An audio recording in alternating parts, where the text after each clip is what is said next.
Before we start, let's take a minute to imagine a scenario. You walk into your office, and instead of being greeted by your friendly colleagues, you're met with a cloud of negativity so thick you could cut it with a knife. The coffee tastes like dirt, the printer is always broken, and your boss is more demanding than a toddler on a sugar high.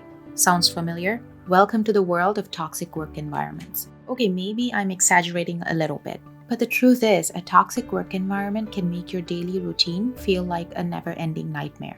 It's like being stuck in a bad romantic comedy, except there's no happy ending in sight.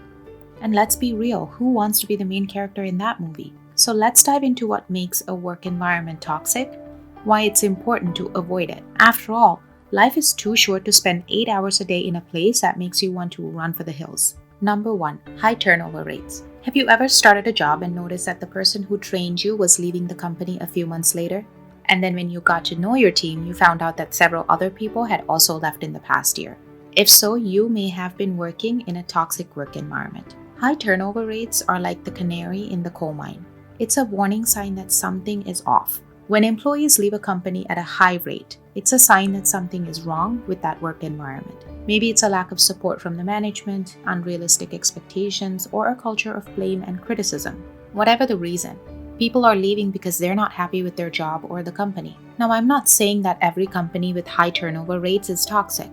Sometimes people leave for personal reasons, like moving to a new city or changing careers. But when a company has a consistently high turnover rate, it's worth investigating why. If it's because of a toxic work environment, it's time to make some changes before it's too late. At the end of the day, a healthy work environment is crucial for employee satisfaction and productivity. So if you're noticing high turnover rates at your company, don't ignore it. Talk to your colleagues in management about what can be done to improve the work environment. And if nothing changes, it might be time to start looking for a new job where you can thrive. Number 2, lack of communication. Have you ever worked in a place where communication was about as clear as a foggy window? Where nobody seems to know what's going on, who's responsible for what, and you're constantly wondering if you're even in the right building. Yeah, that's not a recipe for a happy workplace. When there's a lack of communication, it's like playing a game of telephone, but with your career. One person says one thing, and by the time it reaches the rest of the team, it's a completely different story. And if management isn't clear about their expectations or goals, it can lead to confusion, frustration, and a whole lot of stress. In fact, a lack of communication can create a hostile work environment that's about as fun as a root canal.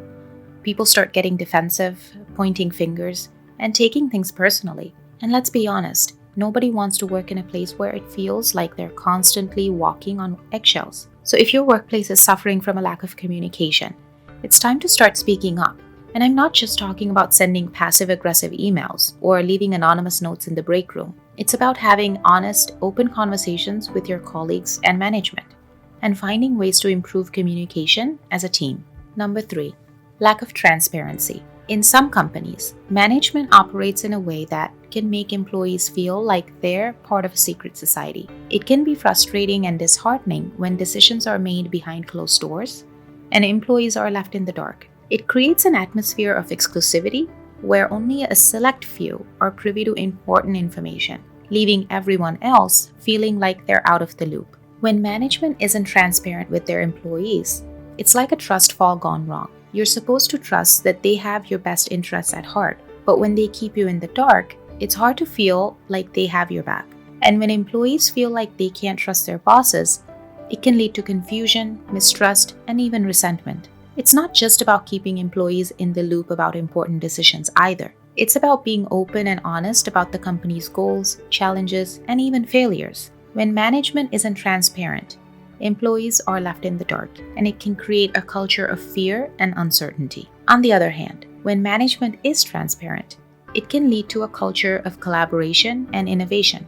When employees feel like they're part of the decision-making process, they're more invested in the success of the company. And when management is open about their goals and challenges, it creates a sense of shared responsibility. So if you're working in a company where management isn't transparent, it's time to start asking questions.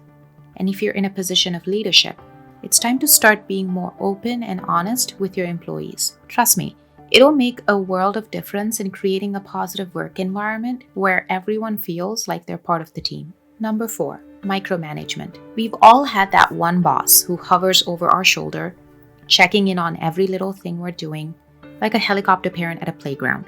Sure, they might think they're being helpful, but they're creating a stressful work environment where employees feel like they can't be trusted to do their jobs. Micromanagement is like a contagious disease that infects everyone it comes in contact with. It starts with one manager who can't resist the urge to get involved in every little detail of their employees' work, and soon it spreads like wildfire. Before you know it, everyone is being micromanaged, and no one feels empowered or trusted to do their job. It's not just about feeling like you're being watched all the time either. Micromanagement can prevent employees from feeling like they can take risks and make decisions on their own. When a manager is constantly breathing down your neck, it's hard to feel like you have the autonomy to make choices and take ownership of your work. On the other hand, when employees feel trusted and empowered to make decisions, it can lead to a more positive and productive work environment. When managers give their employees space to do their jobs and make mistakes, it creates a culture of innovation and growth. So if you're working in a company where micromanagement is the norm, it's time to have a serious talk with your boss. Let them know that you need space to do your job and that constant micromanagement is preventing you from being as productive as you could be. And if you're a manager, it's time to take a step back and trust your employees to do their jobs. Who knows? You might be pleasantly surprised at what they're capable of. Number 5. Bullying and harassment. Unfortunately, we all know that one person at work who just loves to make other people's lives miserable. They might be the boss who screams at their employees for no reason, the colleague who constantly belittles others,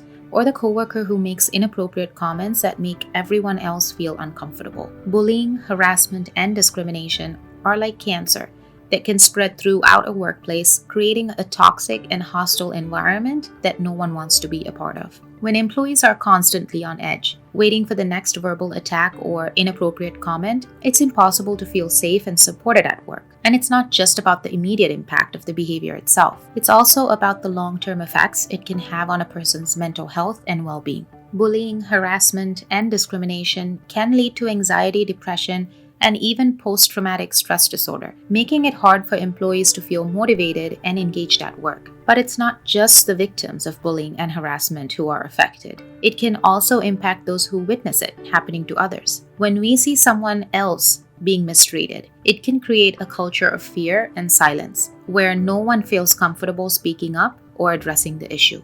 That's why it's so important for companies to have clear policies in place to prevent and address bullying, harassment, and discrimination. It's not enough to just say that these behaviors aren't tolerated. Companies need to take active steps to create a safe and supportive work environment for all employees. Now that we've discussed the various factors that contribute to a toxic work environment, there's one more thing that I want you to keep in mind: the sheer amount of time we spend at work. Assuming a 40-hour work week and a 50-week work year, accounting for vacations and holidays, the average person will spend over 90,000 hours at work over the course of their lifetime. That's a lot of time. It underscores the importance of finding a work environment where you feel trusted, supported, and encouraged. After all, life is too short to spend the majority of your waking hours in a toxic and unhappy workplace. So I hope this video gave you some insight on how to recognize a toxic workplace. If you work in a toxic work environment, I hope this video showed you some ways you can make things better for yourself and your colleagues. Thank you so much for tuning in.